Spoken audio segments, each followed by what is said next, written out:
Okay, here we go. Decided to let you all join me by my Christmas tree.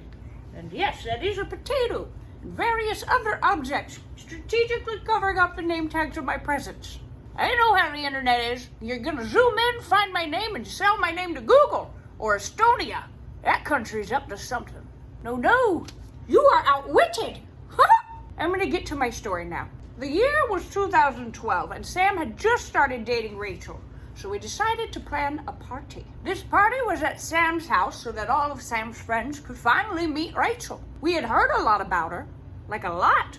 It's basically all Sam talked about, which was a good break from her usual topics. Kelly Clarkson, and Kelly Clarkson, and Kelly Clarkson, and do you want to go see me do stand-up at a bar at 11 o'clock at night so I can talk more about Kelly Clarkson and Kelly Clarkson? God, it was exhausting. Rachel really did come at the right time, because it was bad. So we're all gathered at the house, and Rachel had not arrived yet. And there's Sam, with no makeup, no decent clothes on, looking like butt. And Sam's all like, I'm ready. And we were all like, no, you're not. So we take Sam into her room, we start picking out clothes, getting her all perked up. Had to do her hair and makeup too, because she was hopeless. Stupid.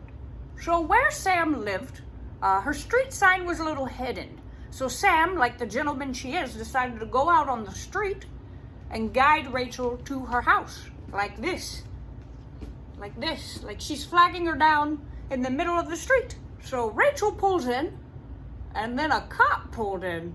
Because as it turns out, if you go out in the middle of the night wearing a Wonder Bra flagging down a car, it looks like prostitution. So the cop rolls down his window, and like any non-street savvy virgin would do, Sam shouted, I'm not a prostitute. What? Luckily, he said, oh, thank God, I didn't want to deal with that, and then just drove off.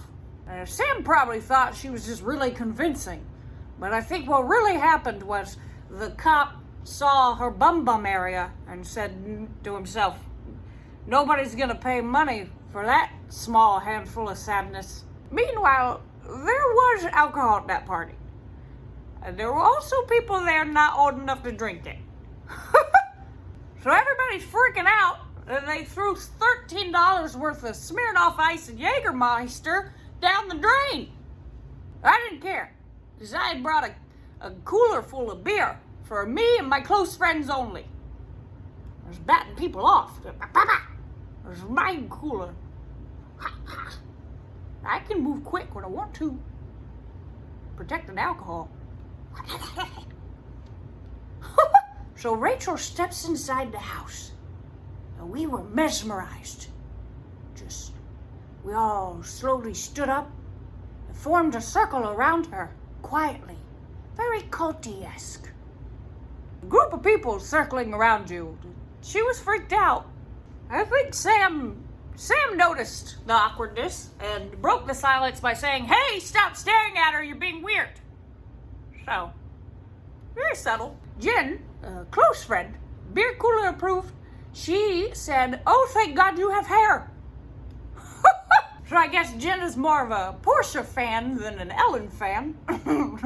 Everybody else exchanged pleasantries, like, you're cute, it's nice to meet you, good luck with Sam.